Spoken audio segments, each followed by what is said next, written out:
Assalamualaikum warahmatullahi taala wabarakatuh, dan salam sejahtera kepada seluruh penduduk dan rakyat di negara kita di Malaysia ini. Saya selaku Ketua Dewan Pemuda PAS Negeri Melaka ingin memberi sedikit ucapan bersempena kita menyambut 50 tahun kemerdekaan negara kita. Tuan-tuan, puan-puan, muslimin dan muslimat yang dikasihi sekalian, sesungguhnya nikmat kemerdekaan ini merupakan satu nikmat yang begitu besar. Kemerdekaan yang membawa erti kita terbebas daripada belenggu penjajahan. Semua manusia di mana-mana negara mereka berada, mereka ingin bebas daripada penjajah, supaya negara mereka boleh diurus oleh rakyat mereka sendiri. Tetapi apa yang saya ingin beri pandangan tentang ciri-ciri sambutan kemerdekaan yang telah diwawarkan semenjak daripada awal tahun ini, ada sedikit yang kita rasa menduga citakan. Yang pertama, kita melihat dari sudut faktor sejarah.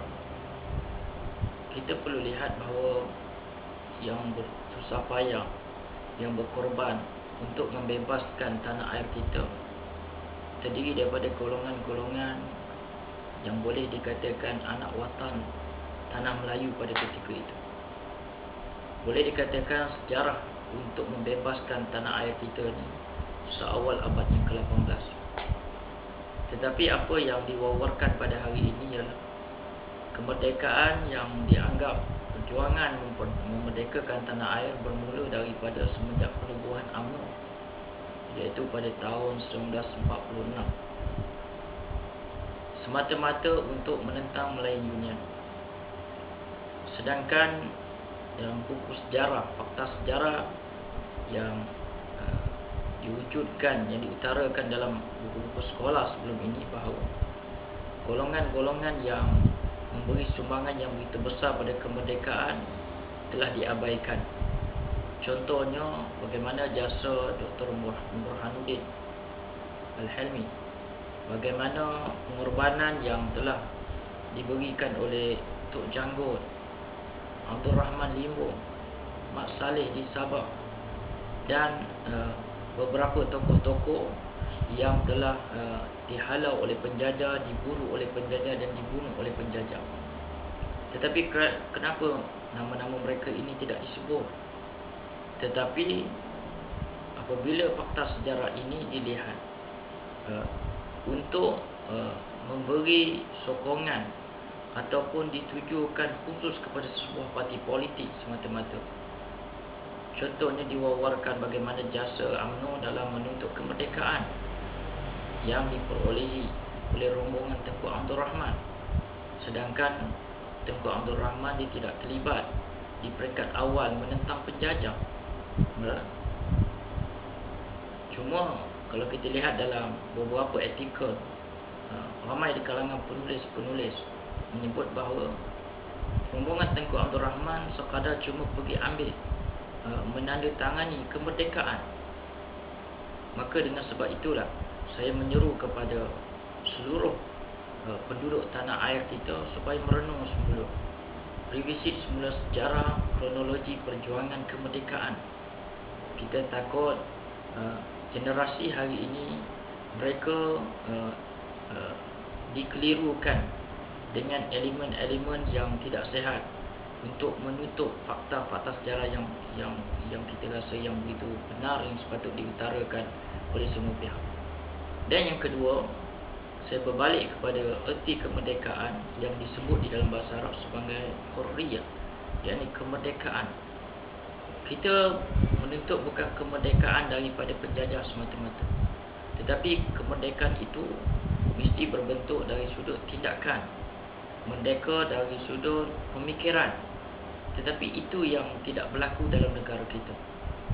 Walaupun sudah 50 tahun, kalau kita kata penjajah British meninggalkan tanah air kita, tetapi mengapa kita masih mengekalkan common law yang dianggap sebagai satu undang-undang yang diwujudkan, yang ditaja oleh penjajah?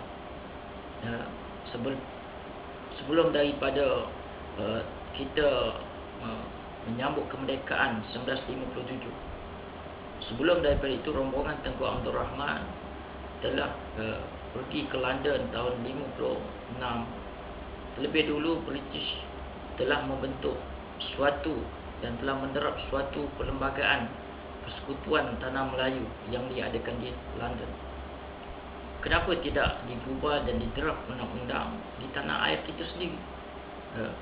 Dan dalam menderap undang-undang persekutuan pada ketika itu adalah di bawah seliaan Suruhanjaya Red. Maka ini amat mendukacitakan, seolah-olah kita tidak bebas dan kita tidak mampu untuk mereka cipta sendiri undang-undang yang bersesuaian dengan kefahaman agama rakyat yang teramai di tanah Melayu yang kita anggap sebagai orang-orang Melayu Islam. Yang keduanya, kita lihat dari sudut kebebasan bersuara. Pada hari ini kita lihat di negara kita ini terlalu banyak sekatan dan halangan-halangan.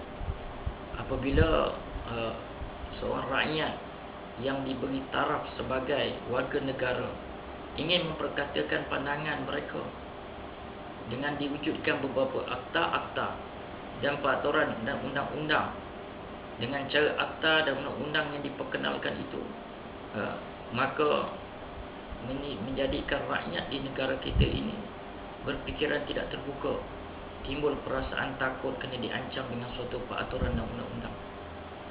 Ini yang menyebabkan kita merasakan kemerdekaan yang kita sambut 50 tahun ini begitu hamba, tidak capai kepada suatu sasaran, tidak sampai satu matlamat kemerdekaan yang diimpikan oleh ibu-ibu, bapa-bapa, nenek moyang kita.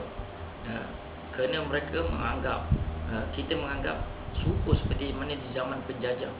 Ibu bapa kita, nenek moyang kita tidak boleh memperkatakan sesuatu, ataupun kita melaksanakan suatu program dan rancangan kita sesuka hati, sekiranya tidak diperkenan dan tidak disetujui oleh pihak penjajah pada ketika itu. Kalau perkara ini berulang, membawa erti bahawa dari sudut lahiriah saja kita merdeka, kita tidak dijajah oleh orang-orang yang berbangsa Inggeris, orang British, tetapi pada hakikat realitinya kita masih lagi dijajah dengan pemimpin-pemimpin kita, walaupun mereka yang sama kulit dengan kita, tetapi pemikiran mereka sama seperti penjajah-penjajah atau tali baut penjajah. Ini saya membawa sidang pendengar semua supaya berfikiran terbuka dan memikirkan sesuatu, bagaimana untuk kita nak menyedarkan masyarakat di negara kita supaya pada sambutan kemerdekaan yang akan datang kita dapat merasakan bahawa kita penduduk peribumi negara Malaysia ini benar-benar merdeka dari semua aspek kehidupan, dari sudut pemikiran, dari sudut undang-undang, dari sudut ekonomi dan juga sebagainya, lebih-lebih lagi dari sudut keagamaan kita. Jadi saya rasa cukuplah sekadar itu untuk memberi sedikit pandangan dan ucapan mewakili Dewan Pemuda PAS Negeri Melaka, dan saya mengucapkan selamat menjambut kemerdekaan kali yang ke-50 untuk negara kita Malaysia. Sekian, terima kasih.